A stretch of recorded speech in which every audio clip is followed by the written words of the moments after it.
It's forgotten. So I'm going to tell you right now. The book of Hosea says also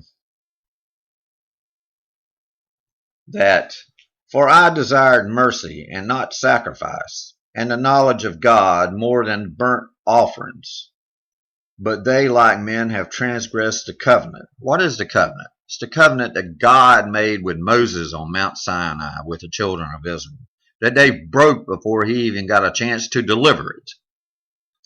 He was coming down the mountainside and saw them all dancing around, having orgies and everything, and partying, and worshiping an idol, a golden calf, which flies in the face of God. I mean, God sees that as an abomination. But they, like men, have transgressed the covenant. They have dealt treacherously against me. Well, how can you say that they dealt fairly with God, and how they dealt honestly with God when they dealt treacherously with him?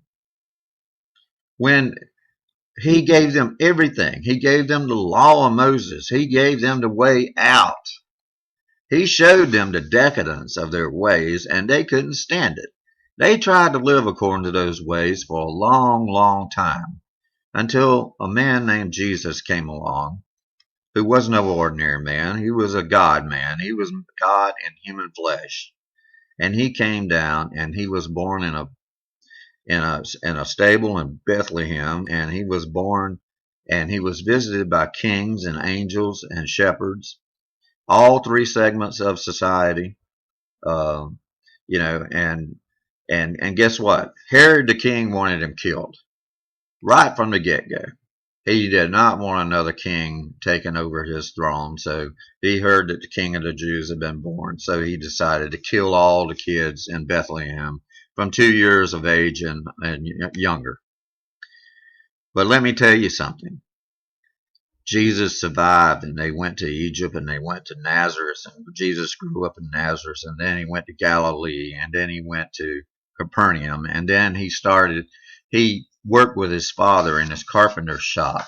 Jesus was a carpenter, a laborer.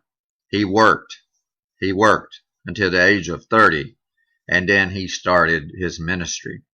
And when he started his ministry, oh boy, did the religious establishment hate his guts.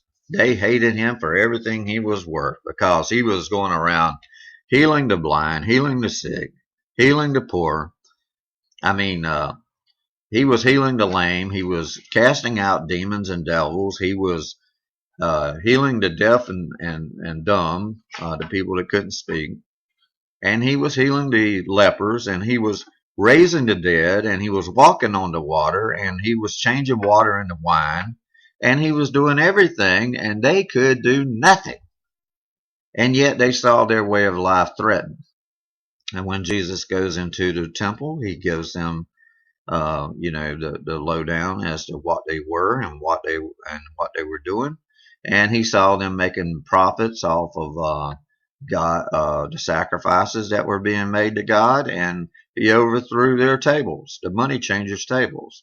And that's when they approached the Sanhedrin Council and sought his death.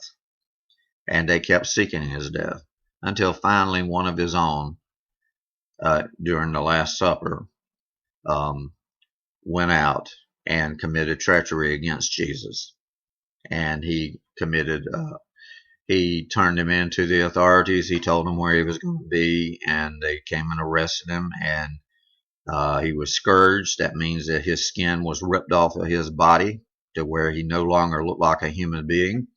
And then he was made to carry a heavy beam cross all the way up to Golgotha's hill, to where he laid down, and they nailed nails through his hands and feet, and they hung him on a cross in a hole in a rock on a skull-shaped hill called Golgotha.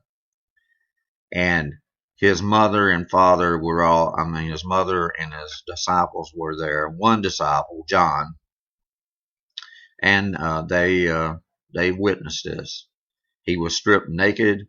They The Roman soldiers mocked him, they scourged him, they laughed at him, they gambled for his clothing, and Jesus gave his life for you and me. How can we turn down such a salvation? How can we resist listening to him and not following him whenever he did this for us and we were undeserving? That should have been us up on that cross. But no, he saw where it was not us. It was him. He saw that we couldn't bear it. So he took the punishment for us. He paid the price.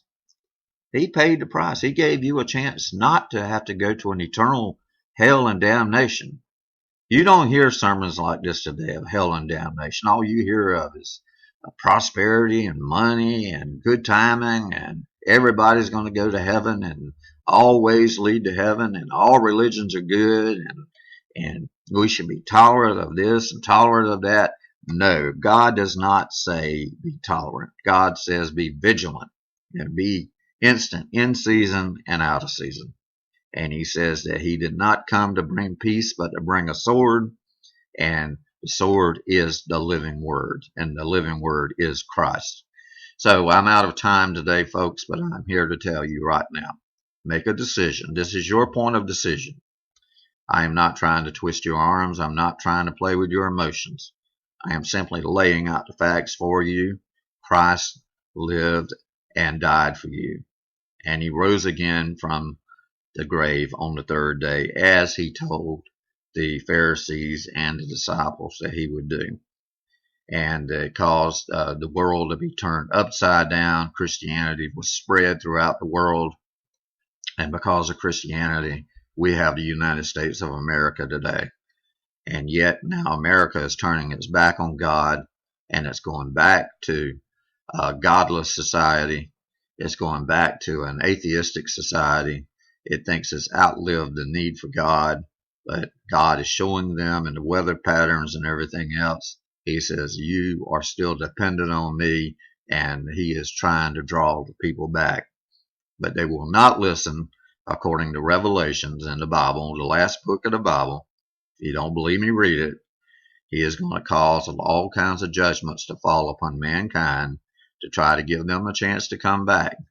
But they will harden their hearts and harden their necks, and they will refuse to come back, and they will try to save themselves through technology, and they will curse God for the things that are coming upon the earth.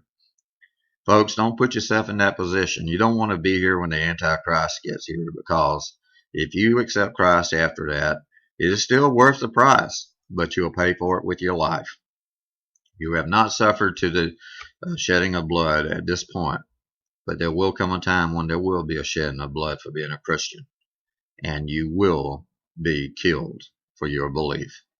You will be beheaded, because that is the Islamic way of killing people, and that will be the accepted method of the Antichrist. The Antichrist is going to rule, and he's going to destroy God's people. He's going to make them receive a mark, a microchip, or a code or a card or some kind that's going to identify them as being part of his system.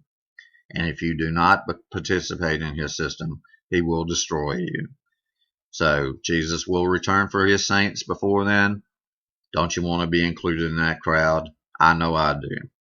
So this is the Reverend Dan Beasley, hoping and praying that you will make your moment of decision a good decision, and that you will choose to follow Christ, and that you will go his way, because it is the best way and the only way that leads to life. Narrow is the way that leads to life, but broad is the way that leads to destruction. So don't do as the world does. The world is heading to hell. Hell has been enlarged because of it. God is in control, and God does not want to see anyone suffer and be destroyed, including the evil. He wants to give them a choice and a chance to come to him. So it's to your benefit to make that decision today while you still have a chance. This is the Reverend Dan Beasley, wishing you a good and godly day and praying for you. and I hope that you'll return to our next broadcast. Thank you and God bless.